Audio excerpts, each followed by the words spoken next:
Hello, xin chào 500 anh em. Chào mừng anh em đã quay trở lại với channel của tôi.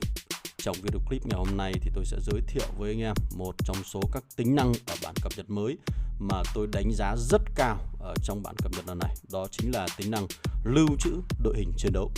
Ok.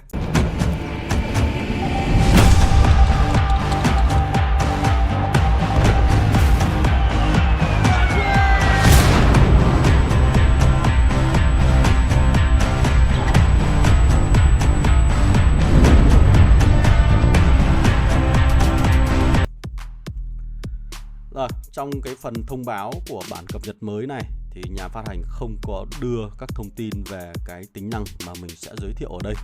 Mà thay vào đó các bạn sẽ nhận được cái tính năng đó thông qua cái nút quân đội ở trong này. Khác với việc thiết lập đội hình bằng nút squad và chúng ta có thể thiết lập theo màu xanh đỏ.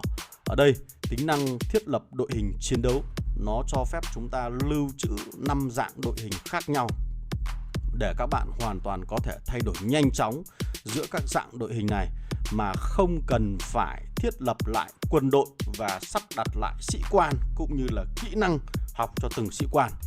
Đây chính là cái điểm cực kỳ hay ở trong bản cập nhật lần này. Chúng ta sẽ cùng xem cái tính năng này nó có điều gì nhé.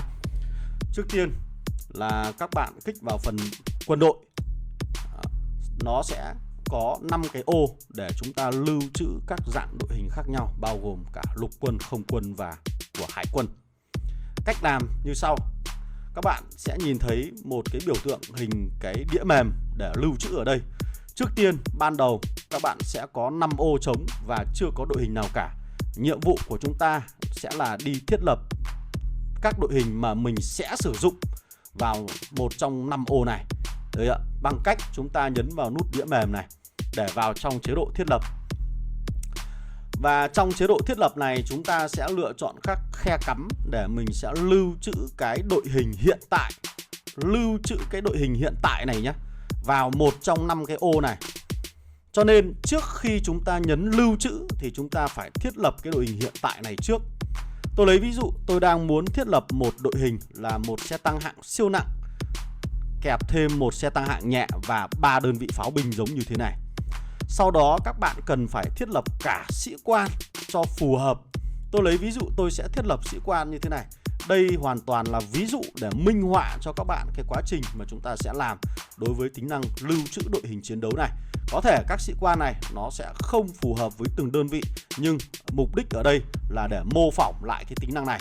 Cho nên trong quá trình mà các bạn thực hành ở trong trò chơi game, chúng ta nên cân nhắc kỹ xem sĩ quan nào sẽ đi với đơn vị nào và các đơn vị đó có level là bao nhiêu, cấp độ sao như thế nào là chúng ta cũng phải chuẩn bị sẵn ra như thế này. Sau đó các bạn nhấn vào nút đĩa mềm này và chúng ta lựa chọn các ô nhớ để chúng ta lưu trữ. Đối với những ô nhớ mà chúng ta chưa sử dụng thì nó sẽ để trống như thế này. Còn đối với những ô nhớ mà chúng ta đã có các đội hình trước đó rồi thì nó sẽ nhìn giống như thế này. Và nó sẽ có một nút là Replace Formation. Còn ô nhớ mà chưa có gì, nó sẽ có nút Save Formation. Đối với trong tình huống này, mình sẽ lưu trữ cái đội hình đang sử dụng ở đây vào ô nhớ số 2 cho các bạn xem. Nhấn Replace, Confirm. Như vậy là cái đội hình mà mình đang sử dụng này được lưu vào khe cắm số 2. Trong nhiều tình huống chiến đấu tôi không muốn sử dụng cái đội hình này mà tôi muốn sử dụng một đội hình khác nó phù hợp hơn đối với từng hoàn cảnh chiến đấu thì chúng ta có thể lựa chọn các đội hình khác để thay thế. Tôi lấy ví dụ là tôi đã có một cái đội hình số 1 trước đây. Thay vì là đơn vị xe tăng hạng siêu nặng thì tôi đang sử dụng một đơn vị xe tăng hạng nặng và một đơn vị bộ binh. Đó.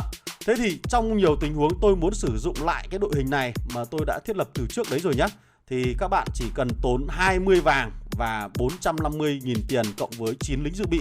Cái số bị dư ra này là nó chính là các cái con số mà chúng ta đang muốn huấn luyện ở đây. Bởi vì xe tăng hạng siêu nặng nó chỉ tốn có 96 lính trên tổng 102. Tuy nhiên khi các bạn chuyển sang xe tăng hạng nặng thì nó sẽ tốn là 102 lính.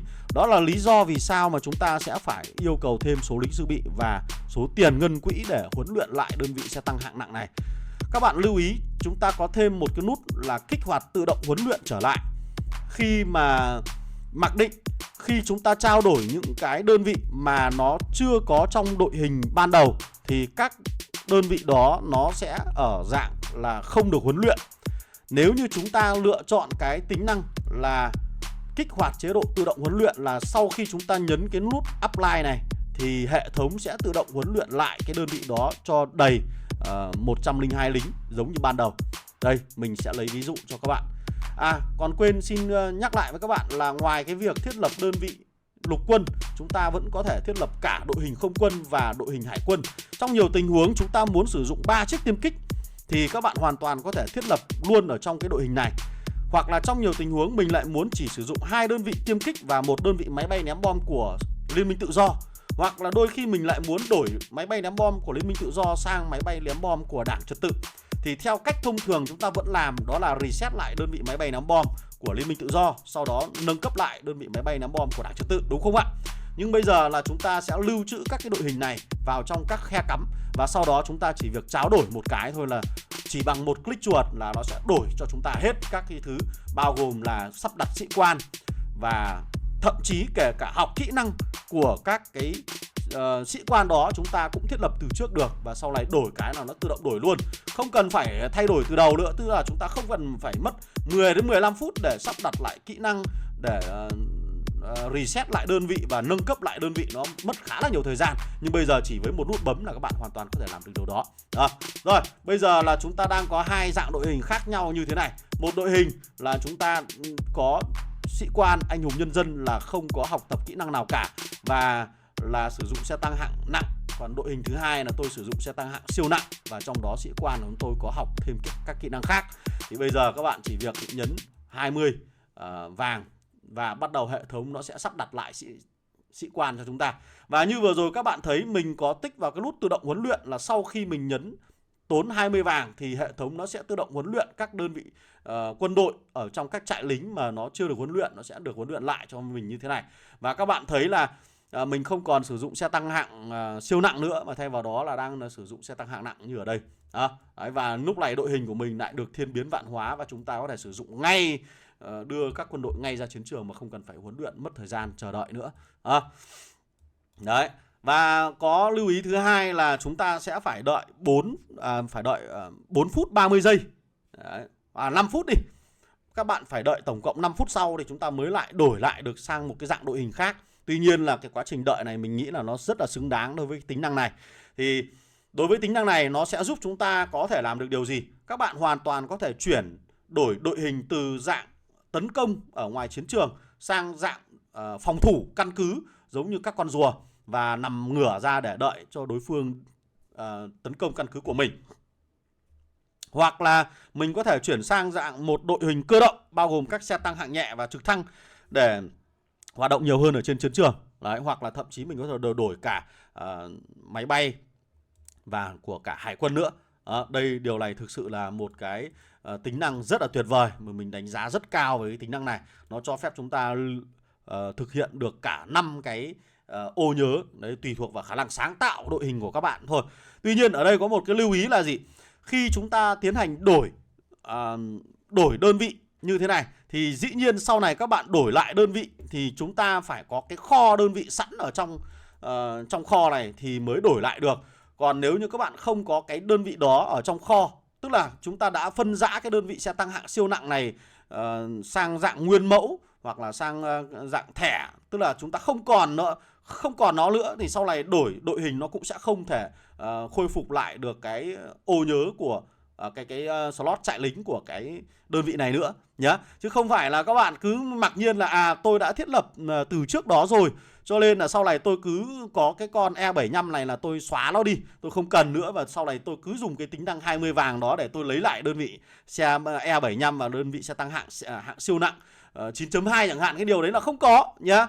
Thì toàn bộ là nó phải phụ thuộc vào lượng tài nguyên, lượng quân đội các bạn đang có trong xe, đang có trong kho là như thế nào. Đó, chứ không phải là tự nhiên là hệ thống nó mọc ra cho các bạn đâu. Ok.